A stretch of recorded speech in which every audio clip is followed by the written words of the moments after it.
Good morning, student. As all of you know that our business activity topic is going on. So, as we already discussed that business activity is divided into two categories. First one is industry and another one is commerce. So, we have already discussed our topic which is related to industry. Today we are going to studies about commerce. And see here, commerce is also divided into two categories. First one is trade and another one is auxiliary to trade. जैसा कि आप सब जानते हैं कि हमारा business activity नाम का एक टॉपिक चल रहा था। अब उस बिजनेस एक्टिविटी का दो हिस्सों में उसको डिवाइड कर रखा था। पहला जो था वो था इंडस्ट्री, तो जो दूसरा था वो था हमारा कॉमर्स। इंडस्ट्री के बारे में हम पहले ही पढ़ चुके हैं। इंडस्ट्री क्या होती है, कितने तरीके की होती है, वो हम प्रीवियस वीडियो के अंदर देख चुके हैं। आज हम देखने वाले हैं कॉमर्स क्या होता है। और कॉमर्स के बाद यहाँ पर दे रखा है कि कॉमर्स जो है उसको भी दो हिस्सों के अंदर डिवाइड कर रखा है, एक तो ट्रेड, दूसरा ऑक्सिलरी टू ट्रेड। तो हम इस वीडियो के अंदर आज कॉमर्स के बारे में भी पढ़ेंगे कि कॉमर्स क्या होता है, उसके बाद हम देखेंगे ट्रेड क्या होते हैं और उसके बाद देखेंगे कि ऑक्सिलरी टू ट्रेड ये क्या होता है। तो हम स्टार्ट करते हैं। सबसे पहले हम देखते हैं कि कॉमर्स क्या होता है। देखो, इंडस्ट्री के अंदर हम क्या करते हैं, सामान जो होता है ना वो मैन्युफैक्चर करते हैं। अब एग्जांपल के तौर पे मान लो कि आपकी जो इंडस्ट्री है वो एक मोबाइल बनाने की इंडस्ट्री है। और मान लेते हैं आपकी कंपनी का नाम जो है वो ओप्पो है। ओप्पो नाम की आपकी कंपनी है और वो मोबाइल बनाने की काम करती है। और आपकी जो इंडस्ट्री है जहाँ पर आपके मोबाइल बनते हैं वो इंडस्ट्री जो है आपकी वो है मुंबई में ले लेते हैं। लेकिन ज़रूरी मुंबई में जो आपकी इंडस्ट्री सामान बनाती है, अब ज़रूरी थोड़ी ना कि वो सारे के सारे सामान आपके जो भी ओप्पो के मोबाइल हैं वो खाली मुंबई में बिकते हो, पूरे ऑल ओवर इंडिया में बिकते हैं आपके वो सामान। तो इंडस्ट्री के अंदर तो क्या होता है कि इंडस्ट्री एक ऐसी जगह है जहाँ पर रॉ मटेरियल की मदद से क्या किया जाता है, फिनिश प्रोडक्ट को तैयार किया जाता है। वो तो इंडस्ट्री का मतलब हो गया। अब कॉमर्स का मतलब क्या होता है, कॉमर्स का मतलब कॉमर्स के अंदर वो सारी की सारी चीज़ें शामिल होती हैं जो आपका जो सामान है वो अल्टीमेट कंज्यूमर तक पहुंचाने में मदद करती हैं।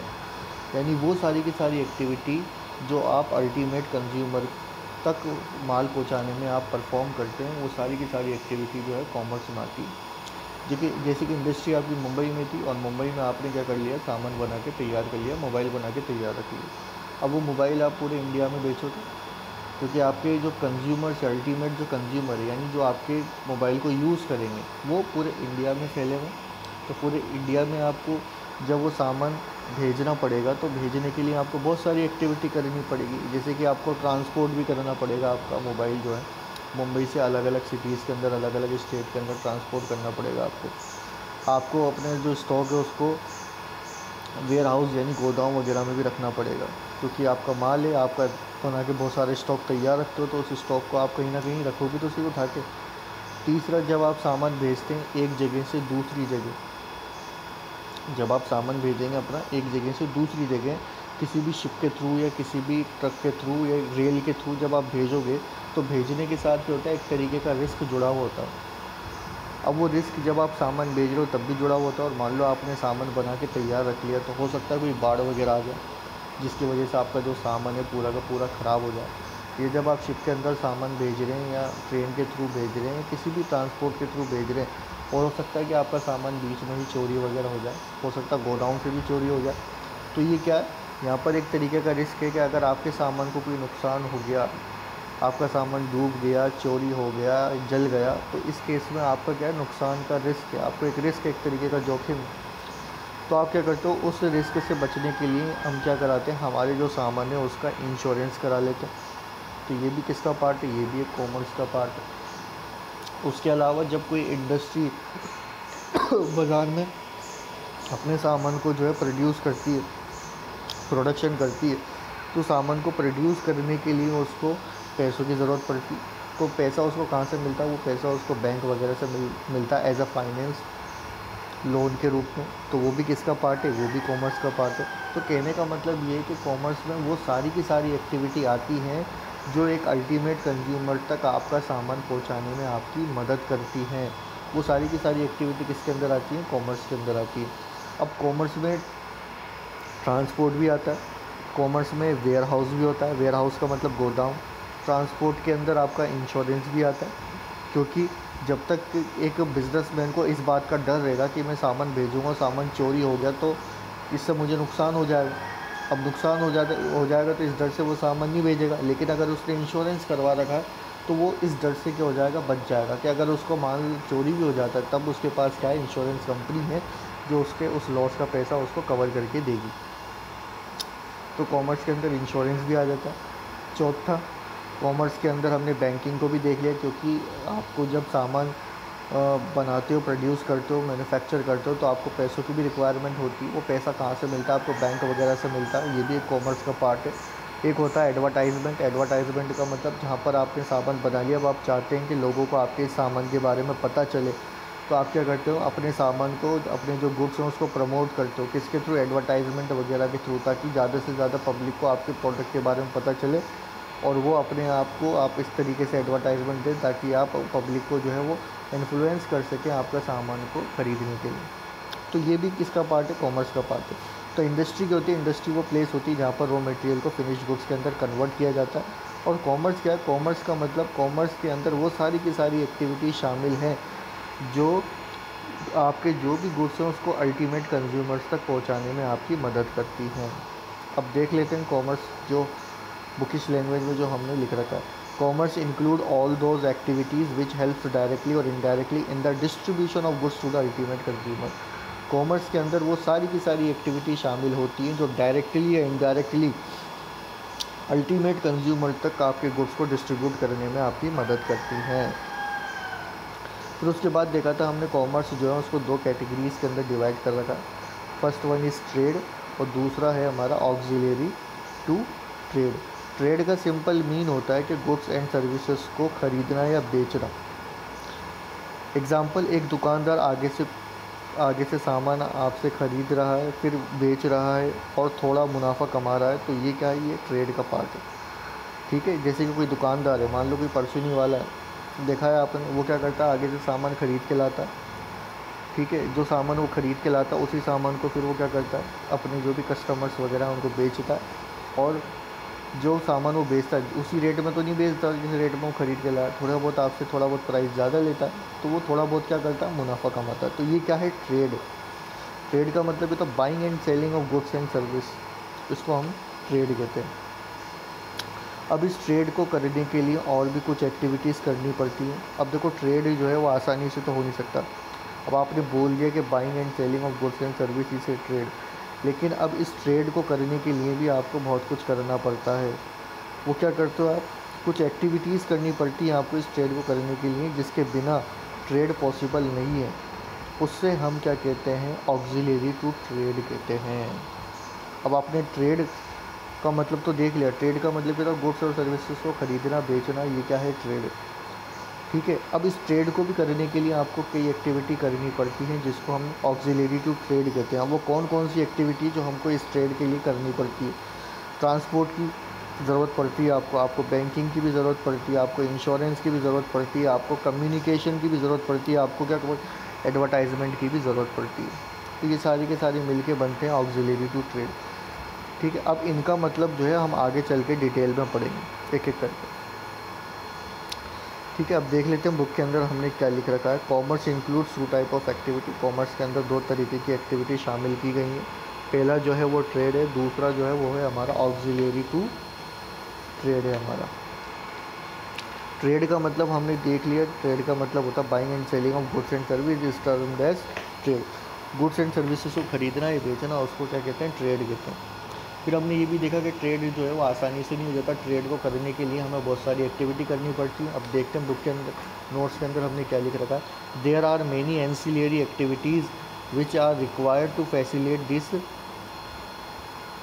Activity of buying and selling. यानी हमें और भी बहुत सारी एक्टिविटी करनी पड़ती है बाइंग एंड सेलिंग को करने के लिए, यानी ट्रेड को करने के लिए हमें और भी बहुत सारी एक्टिविटीज़ को करना पड़ता है जो इससे जुड़ी हुई है। बिना उन एक्टिविटीज़ के ट्रेड करना पॉसिबल नहीं है।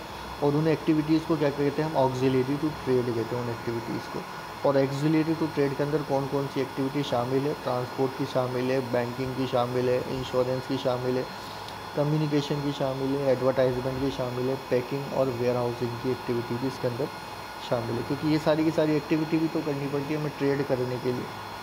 ठीक है, अब आके उसके बाद दे रखा कॉमर्स जो है, commerce provide the necessary link between producer and consumer. Producer कौन होते हैं? प्रोड्यूसर वो लोग होते हैं जो माल बना रहे हैं, और कंज्यूमर वो लोग हैं जो माल को कंज्यूम कर रहे हैं।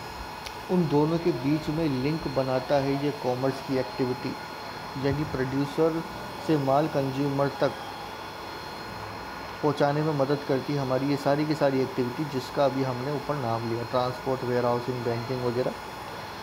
This are called auxiliary to trade, और इनको हम ऑक्सिलरी टू ट्रेड कहते हैं। कॉमर्स में वो सारी एक्टिविटी आती हैं जो बिना किसी दिक्कत के प्रोड्यूसर से कंज्यूमर तक सामान पहुंचा देती हैं। प्रोड्यूसर से कंज्यूमर तक गुड्स को एक्सचेंज करने में जो भी हिंड्रेंसेस का मतलब जो भी रुकावटें आती हैं, उन सभी हिंड्रेंसेस को मतलब उन सभी रुकावटों को कॉमर्स जो है वो दूर करती है। अब ये जो हिंड्रेंसेस हैं, वो हिंड्रेंसेस जो है वो पर्सन से भी रिलेटेड होते हैं, ये जो हिंड्रेंसेस हैं वो प्लेस से भी रिलेटेड होते हैं, ये जो हिंड्रेंसेस है वो टाइम से भी रिलेटेड होते हैं, ये जो हिंड्रेंसेस है वो रिस्क से भी रिलेटेड होते हैं, और ये जो हिंड्रेंस है वो फाइनेंस से भी रिलेटेड होते हैं। ठीक है, क्या देखा हमने? कॉमर्स जो है लिंक प्रोवाइड कराता है किससे बीच में? प्रोड्यूसर और कंज्यूमर के बीच में। It embraces all those activity which are necessary for maintaining a free flow of goods and service. वो सारी की सारी एक्टिविटीज़ के अंदर शामिल होती हैं जो प्रोड्यूसर से कंज्यूमर तक सामान पहुंचाने में मदद करती है। All activity involving the removal of hindrances in the process of exchange are included in commerce. यानी कॉमर्स के अंदर वो सारी की सारी एक्टिविटी आती हैं जो क्या करती हैं? रिमूवल ऑफ हिंड्रेंसेस का काम करती है, यानी रुकावटों को दूर करने का काम करती है। किसके अंदर रुकावटें? एक्सचेंज करने में जो भी रुकावटें आती हैं, यानी गुड्स और सर्विसेज को खरीदने बेचने में जो भी रुकावटें आती हैं, उन सभी रुकावटों को दूर कौन करता है? कॉमर्स करता है। अब वो रुकावटें कौन कौन सी हैं?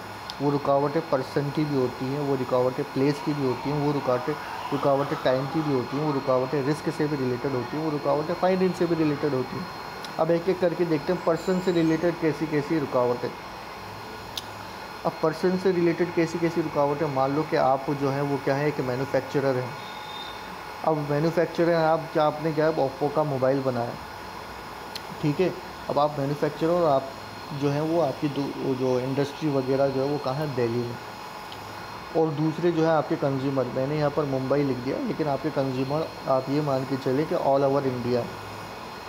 अब इस मैन्युफैक्चरर को पता नहीं है कि इसके जो कंज्यूमर्स हैं वो कौन कौन से कंज्यूमर्स हैं इसके, ठीक है। इसको मालूम नहीं होता है कि मैन्युफैक्चरर को, मतलब ओप्पो की मोबाइल बनाने वाले को थोड़ी पता है कि उसका मोबाइल कौन कौन लोग खरीदेंगे, नहीं पता ना। और मान लो पता भी हो उसको, तो क्या ये पॉसिबल है कि वो हर ओप्पो का कंपनी का जो मालिक है, इंडस्ट्री का जो मालिक है, वो एक एक इंसान के घर जाकर वो सभी को मोबाइल दे के आ सके? नहीं पॉसिबल ना। तो ये सारी की सारी जो भी ये प्रॉब्लम है इसकी कि हर कंज्यूमर तक जो है मोबाइल पहुंचाना, वो पहुंचाने के लिए एक पूरी चेन होती है। जैसे कि मैन्युफैक्चरर ने अपना सामान पहले किसको दिया? होलसेलर को। होलसेलर कौन होते हैं? होलसेलर वो लोग होते हैं जो सामान जो है वो बल्क वगैरह में ख़रीदते हैं। फिर होलसेलर से किसके पास जाता है? रिटेलर्स वगैरह के पास जाता है। हमारे आसपास की जो शॉप्स वगैरह जो आप देखते हैं वो रिटेलर। फिर रिटेलर वो सामान किसको बेचते हैं? कंज्यूमर तक पहुँचते हैं, कंज्यूमर को बेचते हैं। तो इस तरीके से जो पर्सन की रुकावट है वो इस तरीके से दूर होती है, ठीक है।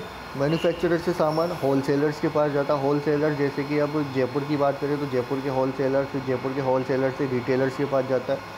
उसी तरीके से दिल्ली की बात करें तो मुंबई से माल दिल्ली के होलसेलरों के पास जाएगा, होलसेलर से भी रिटेलर के पास, रिटेलर से कस्टमर तक। तो ऐसे ये जो परेशानी, ये हिंड्रेंसेस ऐसे दूर होती है कि एक मैन्युफैक्चरर को सामान देना था अपने कंज्यूमर को, अब वो खुद डायरेक्टली एक एक कंज्यूमर के घर जाकर तो मोबाइल दे नहीं सकता। आपने देखा है कभी एप्पल के मोबाइल बनाने वाले जो हैं टिम कुक साहब, उनको देखा है कि कभी कि वो हर घर पे जाकर वो जो है वो मोबाइल डिलीवर करके आते हैं? नहीं करके आते ना। तो क्या होती है, एक पूरी चेन होती है जो इस पूरे काम को क्या करती है, और वो चेन को ही हम क्या कहते हैं? कॉमर्स कहते हैं, ठीक है। तो ये तो हो गई पर्सन की बात। अब दूसरी जो हिंड्रेंसेस थी वो देखी थी हमने किसकी? दूसरी जो हिंड्रेंसेस थी वो थी प्लेस की। अब प्लेस का मतलब क्या है? प्लेस का मतलब जब आप बिज़नेस करते हैं अब बिज़नेस करते हैं तो जैसे कि हमने बात करी कि आपको जो, जैसे कि आपकी चिप्स बनाने की कंपनी, अब आपकी चिप्स बनाने की जो कंपनी है वो है बेंगलोर में, और अभी जो डिमांड आ रही है आपके चिप्स बनाने की कंपनी, आप बेंगलोर के अंदर ही क्या करते हैं, अपने सामान को मैन्युफैक्चर करते हैं। अब आपकी जो चिप्स जो हैं वो खाली बेंगलोर में तो कंज्यूम नहीं होते, चिप्स के जो कंज्यूमर है खाली बेंगलोर में तो नहीं होंगे, चिप्स के कंज्यूमर आपके ऑल ओवर इंडिया होंगे। तो उन ऑल ओवर इंडिया में जो आपके कंज्यूमर हैं उन तक जो सामान पहुंचाया जाता है वो किसके थ्रू पहुंचाया जाता है, जैसे कि आपको सामान जयपुर भी भेजना है, दिल्ली भी भेजना है, चेन्नई भी भेजना है, हर जगह भेजना है, तो सामान किसके थ्रू जाता है, ये प्लेस का हिंड्रेंसेस कौन दूर करता है, प्लेस का हिंड्रेंस दूर करता है हमारा ट्रांसपोर्ट, क्योंकि ट्रांसपोर्ट के थ्रू हम एक प्लेस से दूसरी प्लेस पर हमारा जो भी सामान है वो क्या कर सकते हैं, हम आसानी से जो है भेज सकते हैं। तीसरा जो हिंड्रेंसेस का नाम लिया था हमने वो लिया था टाइम का। अब टाइम क्या, जैसे कि मान लो आपने जो है ना अभी गर्मी का मौसम चल रहा है, ठीक है, अब आपने जो है गर्मी के मौसम में बहुत सारे जो है गर्म कपड़ों का प्रोडक्शन करके रख लिया है कि जब सर्दी आ जाएगी तब ये हम सारा का सारा जो सामान ही बेचेंगे।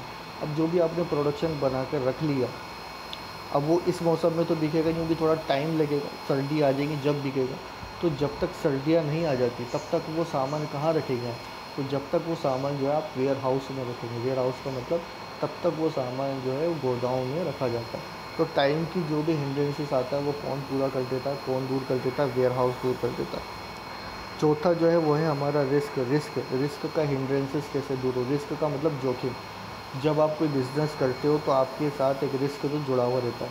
वो रिस्क कैसा कि मान लो आपका सामान हो सकता है पानी में बह जाए, या आग लगने की वजह से जल जाए, या चोरी हो जाए, या आप एक जगह से दूसरी जगह जब सामान को ट्रांसपोर्ट कर रहे हो तो बीच रास्ते में से सामान चोरी हो जाए, तो इस तरीके का रिस्क होता है। जब ये सारी की सारी एक्टिविटी होंगी, चोरी होगा, माल बह जाएगा, जल जाएगा, तो इससे क्या होगा, आपका लॉस होगा। तो उस लॉस से बचने के लिए आप क्या करते हो, इंश्योरेंस करवा लेते हो अपने गुड्स का, ताकि अगर ऐसी कुछ एक्टिविटी होती भी है तो इन एक्टिविटीज़ की वजह से जो है आपका जो भी लॉस होगा, जलने की वजह से, बहने की वजह से, डूबने की वजह से, वो लॉस जो है आपको उस लॉस का जो है कंपनसेशन दे दिया जाएगा, उस लॉस का आपकी नुकसान की भरपाई कर दी जाएगी। किसके थ्रू की जाएगी, वो इंश्योरेंस कंपनी होगी जो आपके उस नुकसान की भरपाई करेगी। लास्ट जो हिंड्रेंस है वो है फाइनेंस का हिंड्रेंस। फाइनेंस जैसे कि आप सब जानते हैं, पैसों की ज़रूरत पड़ेगी, आप बिज़नेस कर रहे हो तो बिज़नेस करते दौरान आपको पैसों की ज़रूरत पड़ेगी, आपको अपने बिज़नेस के लिए बिल्डिंग भी खरीदनी पड़ेगी, आपको अपने बिज़नेस के लिए जिस चीज़ का भी आप बिज़नेस कर रहे हो, मान लो मोबाइल बनाने का बिज़नेस करो तो आपको उस मोबाइल के लिए आपको रॉ मटेरियल वगैरह भी खरीदना पड़ेगा, ठीक है। उस बिज़नेस को करने के लिए आपको कुछ एसेट वगैरह भी खरीदने पड़ेंगे, मशीन वगैरह, और उस बिज़नेस को करने के लिए आपको बिल्डिंग वगैरह भी खरीदनी पड़ेगी। तो ये सारी की सारी चीज़ों के लिए आपको क्या चाहिए होगा, बहुत सारा पैसा चाहिए होगा। तो वो पैसा कहाँ से आएगा, वो पैसा आता है फाइनेंस से। फाइनेंस का मतलब वो पैसा आता है आपको बैंक वगैरह से, बैंक वगैरह आपको वो पैसा देते हैं बिज़नेस वगैरह करने के लिए। तो पैसों की जो भी रुकावटें होती हैं वो कौन दूर कर देता है, बैंक वगैरह दूर कर देते हैं।